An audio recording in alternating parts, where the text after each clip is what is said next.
Welcome to show 96 of the Cloth Diaper Podcast. Today we are traveling to Sweden to talk to a cloth nappy biz called Lilbus. I'm so excited to have Linnea on the show to share about her brand and some of the work she's doing in the cloth nappy industry.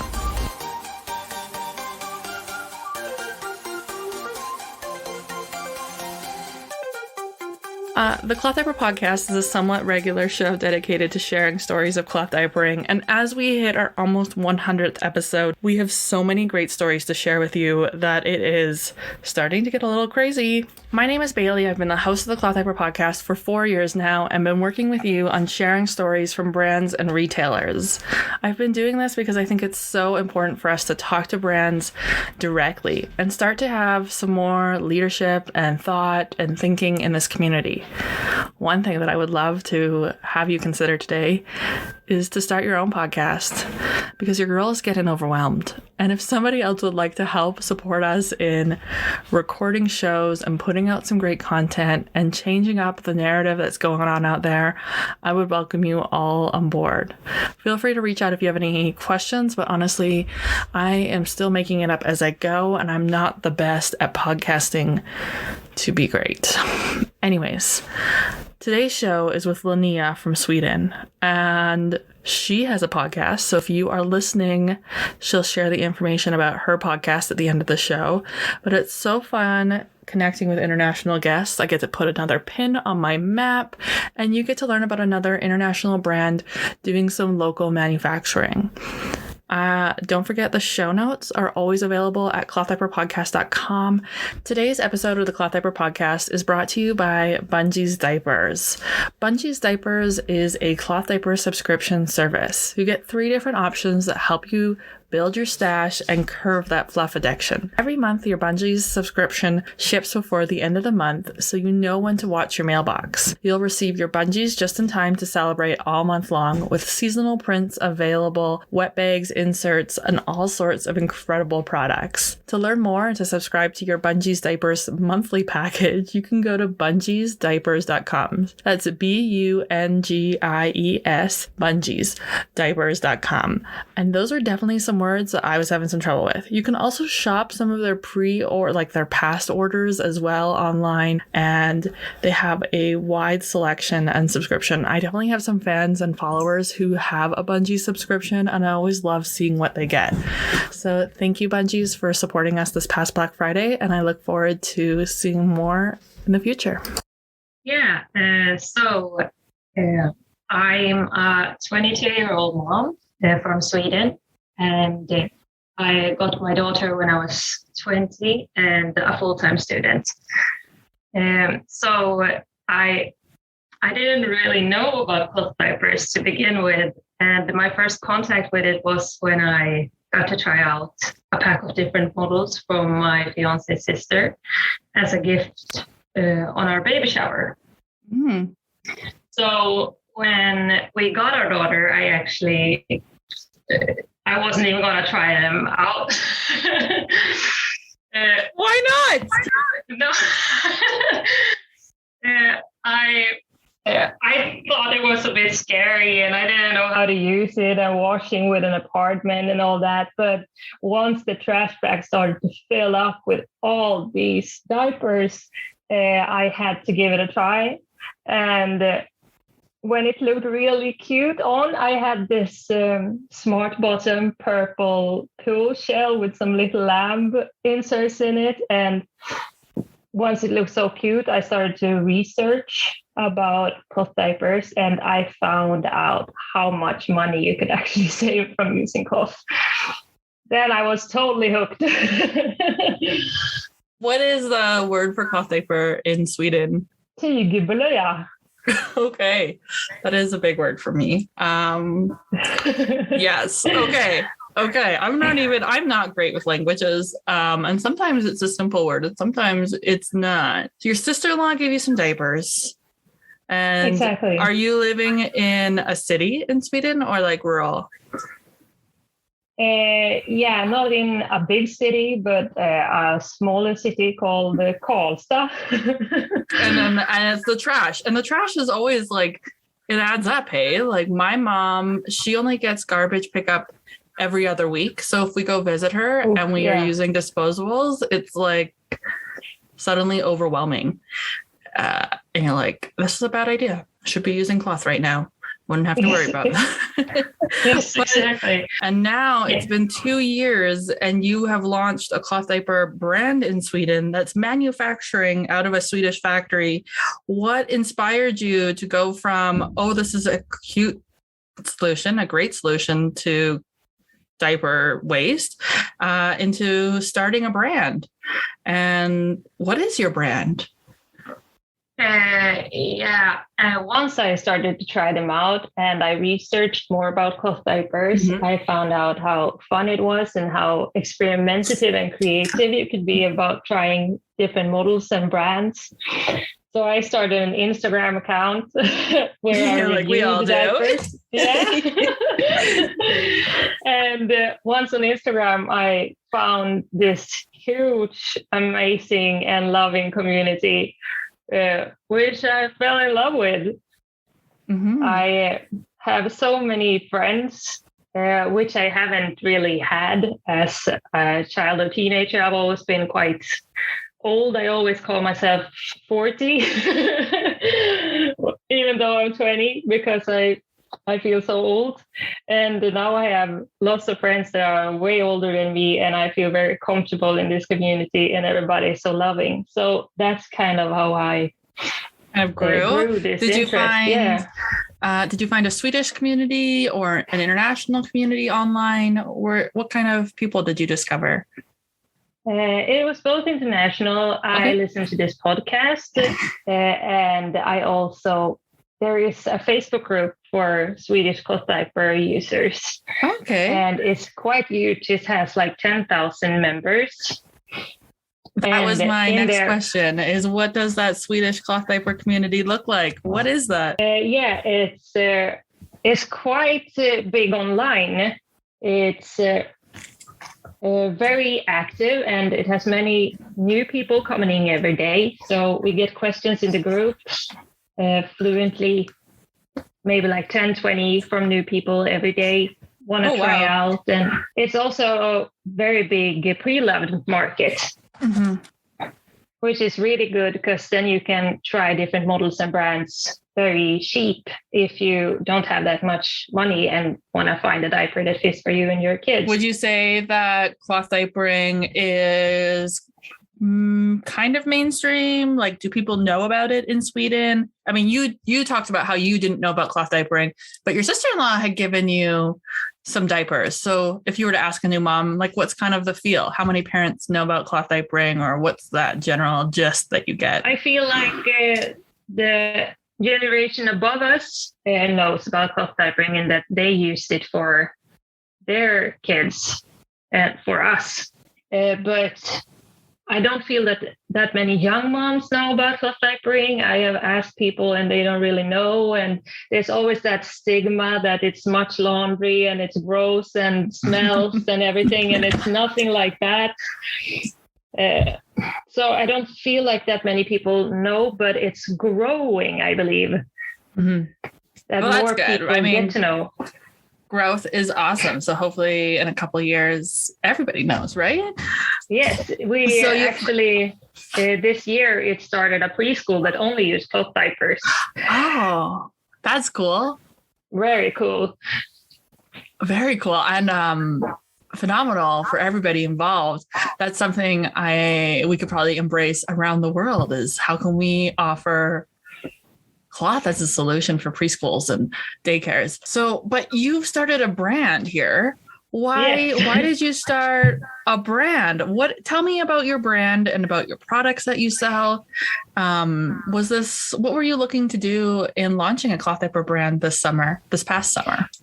My brand is called Lilbus, and it creates handmade by me, mostly cloth diapers, cloth pads, and reusable products, such as dishcloths and coffee filters and like that. And I was on your website today, Linnea, and the diaper isn't what I thought it might be. It's not a traditional what we call what a snap diaper traditional. It's a little bit different. So do you think you could describe it to somebody over the phone here? Yeah, my brand is kind of my creative space. I discover different types of diapers with it that I wish I had for my daughter. So it's not really diapers existing on the market. It's I usually like to make products for older kids or for those who practice elimination communication. So I like the pull-up function a lot. So my oldest diaper is the all-in-3 as a G diaper, I would describe it. Like with a pouch that you put inserts in, but it's only pull-up. So my understanding is that it was it was a PUL pouch that snapped into like a pull-on cotton bloomer, and you would put an absorbent insert into the PUL pouch. So very much like the G diaper system, but a little bit different because you've adapted it to work with a pull-on short. And then my understanding is that would be advantageous for anybody who's looking at cloth diapering, but especially those who are considering elimination communication, correct? Exactly. Okay. And all kind of my diapers go in that style. Like I have side snapped pocket diapers as well, which one of them is, I believe, the first pocket diaper with linen as a natural material on the inside. With what? Sorry? Linen. Linen. Yeah, linen. Sorry. Okay. No, sorry. It's cool. I was trying to make sense. Linen. Yes, there's not much for pocket with linen at all on the market. Why did you choose that textile? It's a very environmental friendly fabric that doesn't need that much water to produce. And also it feels as cool as athletic whipping jersey does for baby skin, but it feels wet instead of dry. And it's also a very neat material, so it gets a very slim and trim diaper on the bum. Yeah, well, and so that's what I've heard about linen from other manufacturers as well. And it's always like, why are we not using this more? It sounds like this great fabric. Did you practice elimination communication with your child? Yes, we did from 5 months, I believe. We started to elimination communication with her, and she stopped with poopy diapers immediately. So we had only pee in our diapers for just about now. 1 week ago, she is completely dry. So now we don't have diapers anymore. Welcome to the world of continuing to sell cloth diapers without a baby in cloth. Yes. It is congratulations as well on that. Potty training or that completion of learning to use the bathroom is awesome. It's like one less thing to do. It's interesting. This conversation of elimination communication has really picked up in the last couple of years, and the products that are being made are so cool. I follow Heidi over at Easy Peasy, and she also talks a lot about EC and the products being designed, and it's so cool. Like, I definitely would have been more curious to try it with a pull-on options and with options that were like easier, because really the modern cloth diaper is not easy to pull on or off a child like some of the elimination options are. Yeah, exactly. That's why my most recent, because not all people are comfortable with the all-in-3 systems. They are more like on-the-go needs types of diapers. That's why I created the pull-up all-in-one diaper recently, which is on pre-order right now for me. So it's just a pull-up all-in-one diaper with bamboo on the inside, and it's really soft and it's really cool. Oh, and you were making all of your products. Are you still making all of your products yourself? You talked about transitioning into a factory. How has that gone? What's that looking like for you right now? It's. I really want to have my diapers made in Sweden so that they are local and made nearby. the factory I'm trying out is still practicing on making cloth diapers because there's not any manufacturers in Sweden that has made cloth diapers before. I have looked everywhere. It's not common internationally at all, besides like China. In the United States, work at home parents who kind of go through this story that you are, there's no factory option. So it was really cool to read in your email that you were working with a factory to see if you could bring cloth into it. Was it easy to find a textile manufacturer or factory that was wanting to give it a go, or did you spend a little bit of time in that wrestling finding someone? I spent some time. I have made several people, and just because I'm quite a small business as well here in Sweden, since cloth is not mainstream, they want me to order very large amounts, which I cannot afford. But I found a manufacturer, but they think the pure fabric is quite hard to practice on. So they are still practicing on that, and we'll look into it more. And in the meantime, I'll continue to make diapers on my own until they have practiced. Done. Okay. So you're still doing it. You're still a one-woman operation until you can get it kind of going. But it's so cool, and it's so exciting to hear that you are looking into local manufacturing. Like, congratulations, Linnea. Like, that is thank you. An amazing accomplishment and so awesome for your community. You talked about linen and you've talked about PUL and a lot of textiles and that sustainability factor. Are you able to source your fabrics locally, or are you been getting them from elsewhere? Just like a general, you don't have. I generally only buy from European fabric manufacturers. There's not many textiles made directly in Sweden. It's the linen fabrics and wool you can buy Swedish. Oh, okay. Generally, it's interesting to learn what a country manufactures.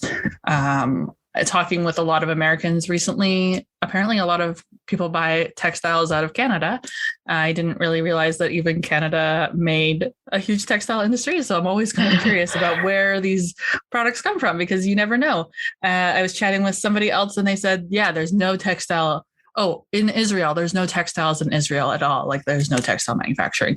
But I don't know what Sweden is known for or what kind of manufacturing they do. Apparently you have textile factories of sorts. So you got that.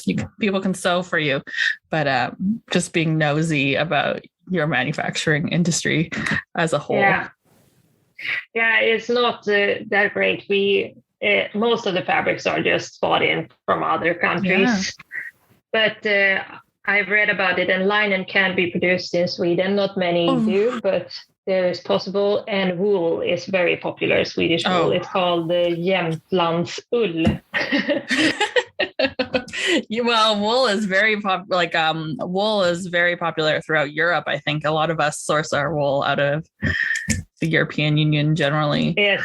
Yeah. That sheep, I guess, maybe easier than growing cotton or linen or bamboo. Yeah, probably. They can stand the snow.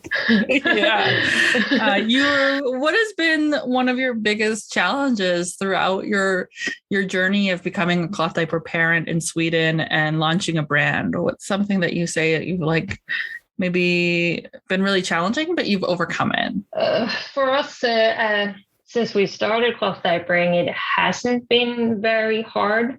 What I think is, because our daughter has always practiced elimination communication, so we've never had any leakage problems or fitting problems. We could have turned the diaper upside down on her and it wouldn't be a problem. But as I thought about it, the hardest part, I think, has been other people's thoughts about what cloth diapers are. Especially preschool has been very hard for us.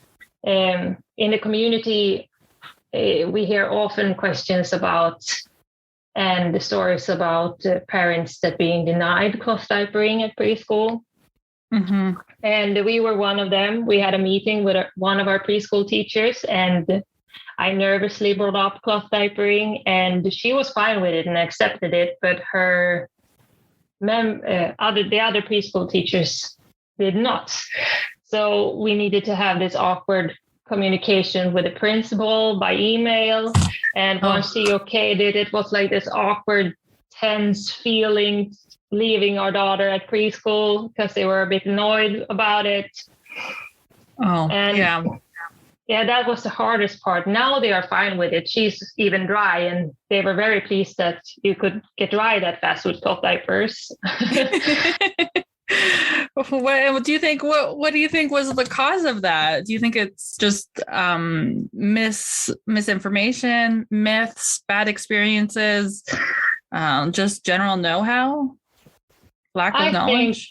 I think it's quite a lot about the myths. I think that people that doesn't know about the cloth diapering today believes that cloth diapers are these like cloths that you put on still with like gems or stuff to hold it tight, and that you need, I don't know, like this plastic on top of it to make it work. And that they see cloth diapering as it was maybe like 60 years ago. Yeah, it's so frustrating. It's so frustrating because it's like 60 years have come and gone. We've reinvented it. This is so much better. Yeah. So I think that we need to bring out more information about cloth to pregnant people, to newborn parents, to parents that has older children that needs diapering. Yeah. It's what am I trying to say? I'm trying to say it's frustrating that this conversation and the struggle with the preschool is international.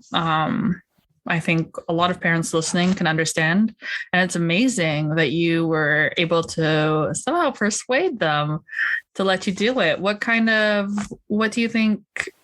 Why do you think they let you try it? I mean, you talk about it being tense at first, but they still said yes. They didn't say no and shut you down completely. No, the principal was very okay with cloth diapering once we started to email her about it. I think it was more the preschool teachers that weren't a fan.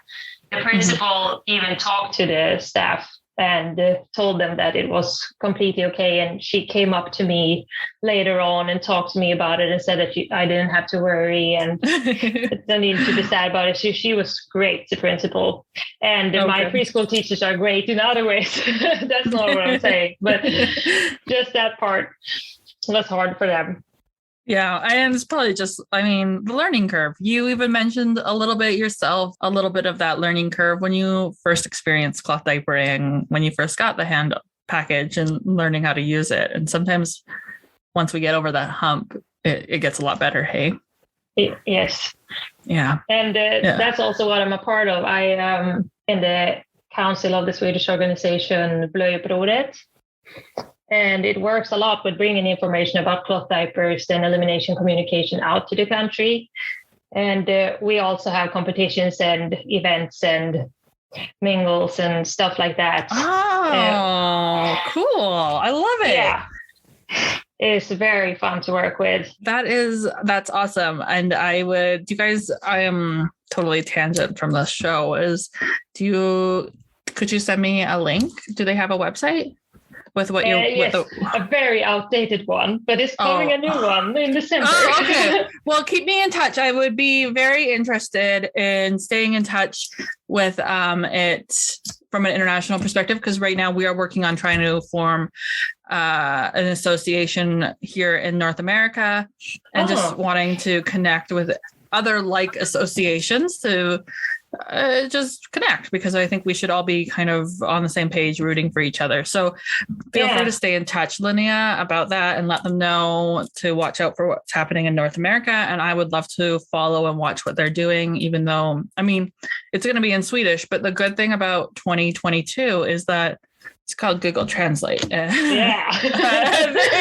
Things translate, text translates so well. So I can try to figure out things really well. That is so cool that you have a council that is working on trying to do some of this advocacy work, because I'm sure that you found out, and I'm finding out, a lot of that advocacy work, like working with preschoolers and parents and preschool teachers, it's like you can do it one-to-one, but it's tiring, and it sucks that every parent has to go through it. And it's like, there's got to be a better way to do it. Like, there's got to be a way we can come together and do it. Mm-hmm. Exactly. What are you going to school for? I'm going to be a middle school teacher. Oh, in the future. In the future. So yeah, it's quite a while.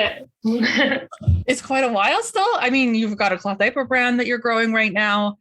What does that look like? Are you hoping to maybe one day continue this business and be a middle school teacher? Hopefully, I can do my brand full time after I finished school, as long as I like and love it. So, and after that, when I'm a bit older and maybe aren't as into the community, maybe my kids don't have diapers for a long time anymore, then I can start being a middle school teacher. You'll have your fallback plan. That's okay. I went to school for things too that I'm not doing right now. Who was it? Oh, I think Lulu. Lulu is a brand off the coast of California, and she is also a teacher. Mm-hmm. She was a teacher 12 years ago, and now she's not. It's the interesting world, or the interesting places that the world takes us, right? Really. How has managing your wash routine gone? It sounds like you don't deal with poop, so that might make it easier for you. Have you had any struggles with that? And do you have any advice for parents? Especially, I have a lot of European parents listening who are looking to start cloth diapering and anxious about washing. Yeah. Washing is not that hard as people think. Our routine has always been to, even when we had poo, we just flushed it off with the shower. And then we poured it into the toilet.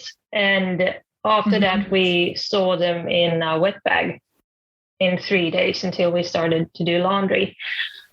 And before that, we dried them because we were living in an apartment where we shared laundry room. So then we maybe washed our diapers every 5th or 6th day.